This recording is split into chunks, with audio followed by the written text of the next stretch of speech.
नमस्कार, मैं हूँ पूनम जालान। मैं एक ह्यूमन बिहेवियर एनालिस्ट हूँ और हमेशा की तरह हम आपके लिए आज फिर एक नए विषय पे विचार विमर्श करेंगे। और आज का विषय है, आखिर इस जनरेशन में इतना इंटॉलरेंस, इतनी असहनशीलता क्यों बढ़ती जा रही है। बच्चे कहते हैं माँ बाप बहुत अग्रेसिव हैं, माँ बाप कहते हैं बच्चों में एग्रेशन बहुत आ रहा है। तो आखिर हो क्या रहा है, चलिए जानते हैं। अब नई पीढ़ी से बात कर लेते हैं। शुभी, आप पहले बताइए, क्या आपको क्या लगता है एज अ साइकोलॉजिस्ट कि गुस्सा क्यों बढ़ता जा रहा है? मेरे हिसाब से ये एक विशेष साइकिल बनती जा रही है, जिसमें हम देख सकते हैं कि लोग ऑफिस में बॉस का गुस्सा लेकर घर आते हैं, वो अपनी बीवी पे उतारते हैं, क्योंकि बीवी अपने ऊपर अपने पति को मानती है तो वो वहां तो उतार नहीं सकती, वो बच्चों पर उतारती है। और बच्चों में ये फिर इतना ट्रॉमा क्रिएट कर देता है कि वो आगे उसको होल्ड करके रखते हैं और यही आगे generation to generation pass on होता है। इसके बारे में हम आगे बात करेंगे अनुष्का से। अनुष्का, आपको क्यों लगता है, क्या लगता है कि ये इतना बढ़ता क्यों जा रहा है इंडिया में सबसे ज्यादा स्पेशली? कहीं ना कहीं गुस्से का कारण जो हम घर में देखते हैं, पेरेंटल नेग्लेक्ट जिसे कहते हैं, कि बच्चा अगर कुछ कर रहा है तो माँ बाप उस पर रोक टोक ज़्यादा करते हैं, उसे हर चीज़ के लिए मना करते रहेंगे कि ऐसे नहीं ऐसे करो, ऐसे नहीं ऐसे करो। बच्चा अपनी मर्जी का काम कर नहीं पा रहा, जिसकी वजह से बच्चे के मन के अंदर बहुत सी बातें ऐसी रह जाती हैं जिन्हें वो अगर कर नहीं पाएगा तो उसके अंदर ट्रॉमा बन जाता है। फिर वो जो बड़े होते होते बहुत ज़्यादा दिक्कत दे सकता है और वही फिर एग्रेशन बनता जाता है। तो क्यों ना अब हम पूनम मैम से जाने कि एग्रेशन आखिर होता क्यों है, इसका कारण क्या है? देखिए, गुस्सा तब आता है जब आपको फ्रस्ट्रेशन फील होती है, और फ्रस्ट्रेशन आपको तब फील होती है जब आप चीज़ों को कंट्रोल नहीं कर पा रहे हैं।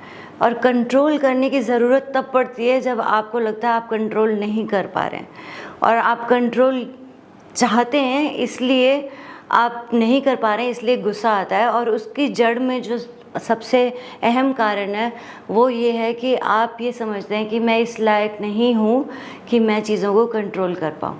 तो जो अग्रेशन देखने में इतना भयावह लगता है जब कोई आपके सामने गुस्सा करता है, पर अगर आप उसके कोर में जाएंगे तो वो इंसान एक्चुअली खुद बहुत डरा हुआ होता है। आपको क्या लगता है, जैसे आजकल हम देख रहे हैं लोग घर में अपने बच्चों पर गुस्सा निकालते हैं, उन पे मार पिटाई करते हैं, क्या वो चीज भी आगे चलकर उनको दिक्कत दे सकती है, और हाँ तो कैसे?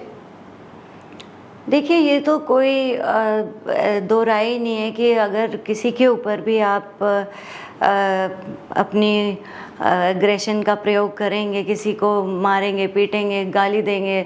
एब्यूज़ हर किस्म का होता है, चाहे वो वर्बल हो या फिज़िकल हो, सेक्सुअल हो, यहाँ तक कि साइकोलॉजिकल एब्यूज़ भी होते हैं। फॉर एग्ज़ाम्पल, बहुत सारे पेरेंट्स ऐसे करते हैं कि तुमने कुछ गलत किया तो हम तुमसे बात नहीं करेंगे, या फिर मेरे पास मत आओ। ये चीज़ें हमें लगता है कि हम प्रॉब्लम से दूर हो रहे हैं, बट एक बच्चे के नज़रिए से आप देखें तो उसका सबसे बड़ा सपोर्ट सिस्टम आपने छीन लिया। ये एक किस्म का एब्यूज़ है।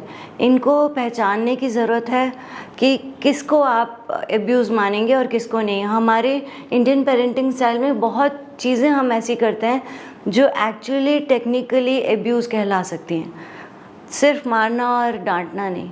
आपको क्या लगता है कि ऐसे कौन से अब्यूजेस हैं जिनको हमने अभी तक एड्रेस नहीं किया है पर वो है इंडियन सोसाइटी में? देखिए, बच्चे को मारना, पीटना, गाली गलौज करना, गाली ज़रूरी नहीं है कि आप उन्हें कोई बहुत भारी भरकम एब्यूज़ेस कर रहे हो, मगर किसी बच्चे को तुम गधा हो, नालायक हो, तुम्हें कुछ नहीं आता, तुम्हारे बस का नहीं है, तुमसे नहीं हो पाएगा, ये छोटी छोटी बातें जिनको हम सोचते हैं कि इसमें कौन सी बड़ी बात है। आप एक छोटे बच्चे को ये सोचने दे रहे हैं कि उससे कुछ नहीं होगा, तो आप उससे कैसे उम्मीद रखेंगे कि वो जीवन में कुछ भी अचीव कर पाएगा उसके बाद। फिर कुछ और चीज़ों के एग्जांपल्स दूँ तो जैसे मैंने पहले भी बोला था, बच्चों से बात ना करना, या उनको खाना ना देना, या घर से बाहर निकाल देना, या उनके गैजेट्स ले लेना, कि तुमको मोबाइल हमारे पास रखो, नहीं मिलेगा, या उनको ग्राउंड कर देना। ये चीज़ें देखने में लगता है कि इसमें बुरा क्या है, मगर आप अपने आप को उस बच्चे के शूज़ में डालकर देखिए और वो क्या फ़ील कर रहा है उस टाइम, वो फ़ील करके देखिए, तो आपको समझ आ जाएगा कि वो एब्यूज़ है या नहीं है। सो पूनम जी, जैसा कि हम जानते हैं बच्चे का जो भी ट्रॉमा है चाइल्डहुड से स्टार्ट हो जाता है, तो आपके हिसाब से ऐसी कुछ टिप्स होंगी कि हम बच्चे की अच्छी परवरिश कैसे की जा सकती है? जी बिल्कुल। देखिए, मैं अपने काम में हमेशा देखती आई हूँ, हर चीज़, हर एडल्ट प्रॉब्लम बचपन से शुरू होती है, और वहीं पर आप पाएंगे कि पेरेंट्स का बहुत बड़ा रोल, उन्होंने या कुछ गलत किया या कुछ सही नहीं किया, उसकी वजह से उनके बच्चों को चाहे रिलेशनशिप्स इश्यूज़ हों, चाहे कोई बीमारियां हों, चाहे कुछ भी हो, वो सब वहीं से शुरू होता है। तो बच्चे का जो जब आप कंसीव करते हैं बच्चा, तब वो एक क्लीन स्लेट की तरह होता है, और उसके 4 हफ्ते माँ के पेट में रहने के बाद वो हर चीज़ समझ रहा, सीख रहा, फील कर रहा होता है। तो आपका पेरेंटिंग तो वहीं से शुरू हो जाता है। आप एक माँ बाप की तरह अपने बच्चे को सिखाना तब से शुरू कर चुके होते हैं। तो आप ये समझिए कि आप ये सोचते हैं जो मेरे साथ नहीं हुआ वो मेरे बच्चे के साथ नहीं होने दूंगा, चाहे वो फिनेंशियल हो, चाहे किसी फॉर्म की कोई भी अनप्लेजेंट मेमोरीज हो, मगर आप ये नहीं ध्यान देते कि मैं क्या करूँगा, आप क्या नहीं करूँगा पे फोकस रखते हैं। तो आपको करना क्या है, आपको उनकी यूनिकनेस को रिकग्नाइज करना चाहिए कि ये मेरा बच्चा ऐसा है, ये किसी और के जैसा नहीं हो सकता, किसी और के बच्चे के जैसा नहीं हो सकता, किसी और इंसान के जैसा नहीं हो सकता। आपका बच्चा आपका रहेगा। फिर आप उसको 1000 बार शर्मा जी के बेटे से कंपेयर कर लेंगे, तब भी कुछ होने वाला नहीं है। तो आप एज अ पेरेंट, आपका सिर्फ और सिर्फ एक जॉब है, और वो है अपने बच्चे को इस लायक बनाना कि वो आपके बिना अपना जीवन सुचारू रूप से चलाता रहे। इसका मतलब आपको उनको इंडिपेंडेंस देनी है। आप उनको उनके विचारों को निगेट ना करें, उनके एक्सपीरियंसेस को निगेट ना करें। अगर आपका बच्चा अगर आपको आके बोल रहा है कि मेरे बिस्तर के नीचे में कोई भूत है, तो आप उसको बोलेंगे भूत वूत कुछ नहीं होता। आपने एक्चुअल प्रॉब्लम एड्रेस नहीं किया। आपको ये जानने की ज़रूरत है कि आखिर बच्चा किस बात से डर रहा है, उसका डर क्या है, उसको एड्रेस ही नहीं किया। तो हम बड़े हैं, हमें सब पता है, तुमको कुछ नहीं आता है करेंगे तो बच्चा खुद पे ही भरोसा नहीं करना सीख पाएगा। तो उनको इंडिपेंडेंट बनाएं, उनको फाइनेंसेस सिखाइए, उनको बैंक कैसे जाना है, पैसा कैसे जमा करना है, निकालना है, एफडी क्या होती है, खाना, लाइफ स्किल्स दीजिए। आजकल लड़का लड़की का कोई भेदभाव नहीं रह गया है। आपको हर बच्चे को खाना बनाना आना चाहिए। आपको कभी भी जीवन में ज़रूरत जिस चीज़ की पड़ सकती है, अपना बिस्तर बनाना कैसे, अपने कपड़े धोने कैसे, हर चीज़ अगर हम उठा के एक प्लेटर पे उनको देते रहेंगे तो वो 50 साल में भी कभी भी रिस्पॉन्सिबिलिटी नहीं लेंगे, और फिर हम उनको बोलेंगे देखो कहा था नालायक है, और नालायक ही रह गया। पूनम जी, आपने देखा ही होगा कि सोशल मीडिया जैसे कि फेसबुक, इंस्टाग्राम, इन पर लोग आते हैं, कोई एक पर्टिकुलर पोस्ट पे कमेंट करते हैं और फिर वहीं से लड़ाई और मीन कमेंट स्टार्ट हो जाते हैं एक दूसरे के प्रति। आपको क्या लगता है कि लोग जिन्हें जानते भी नहीं उनसे इतना लड़ने का और इतना द्वेष भावना क्यों रखने लगे? देखिए, इसमें मल्टीपल एस्पेक्ट्स हैं। एक तो ये कि उन्हें कुछ फ़र्क नहीं पड़ता वो किससे लड़ रहे हैं, क्योंकि अगर आप देखें सोशल मीडिया पे ज़्यादातर लोगों के तो नाम और फोटोज़ सब फेक होते हैं, और फेकनेस के पीछे छुपकर तो आप कुछ भी बोल सकते हैं। तो ये छूट जो उनको मिली हुई है कि उनको पहचान नहीं रहा कोई, उसकी वजह से एग्रेशन भी बढ़ रहा है, और वो ऐसे काम कर रहे हैं जिससे उन्हें पता है कि कोई उनका कुछ बिगाड़ नहीं सकता। एक ये, दूसरा ये कि ये एक लर्न्ड बिहेवियर होता है। एक छोटा बच्चा, जैसे कि मैंने पहले भी बोला है कि वो सब कुछ अपने एनवायरनमेंट से सीखता है, क्योंकि जब आप पैदा होते हैं आपके पास कोई यूज़र मैनुअल नहीं होता कि मैं इसको फॉलो करूँगा, वो सीख रहे होते हैं अपने आसपास क्या हो रहा है।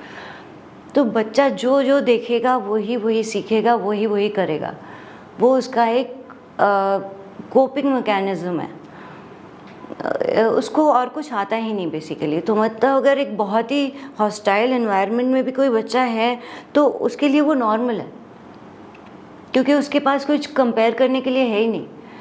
तो अगर मैं ये देख रही हूँ कि मैं आपको गाली दे के ही चला रही हूँ तो बच्चा भी वही करेगा।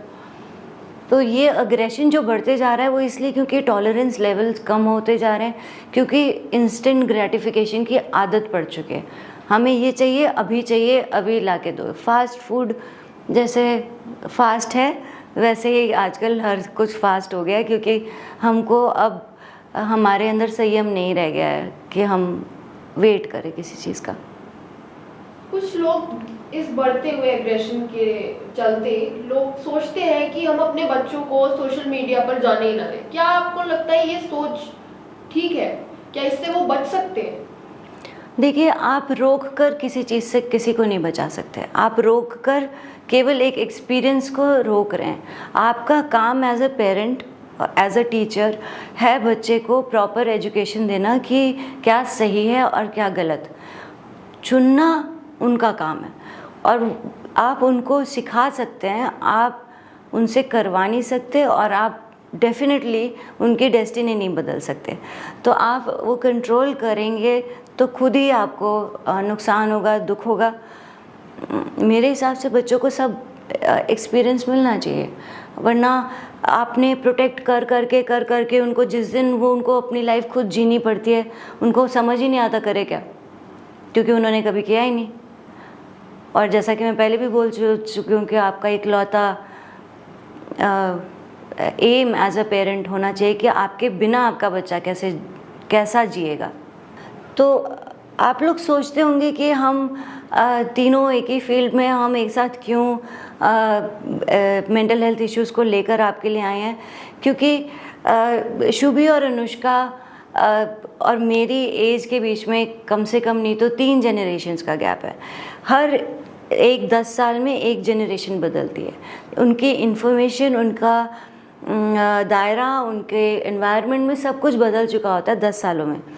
इनके और मेरे बीच में जो जनरेशन गैप है उसको भरने की कोशिश करी जा रही है इस प्रोग्राम के द्वारा, ताकि वो जो डिस्क्रिपेंसी है जिसकी वजह से पेरेंट्स और बच्चे और पेरेंट्स में आपस में अनबन रहती है, उस गैप को ब्रिज करने के लिए हम अलग अलग जनरेशन्स के लोग मिलके एक बात को एक तरीके से आप लोगों को समझाने की कोशिश कर रहे हैं और आगे भी करते रहेंगे और आपसे सपोर्ट मिलता रहेगा। तो हम एक अच्छी सोचने वाली, अच्छी करने वाली सोसाइटी मिलके बना सकेंगे। आप सबका बहुत बहुत धन्यवाद।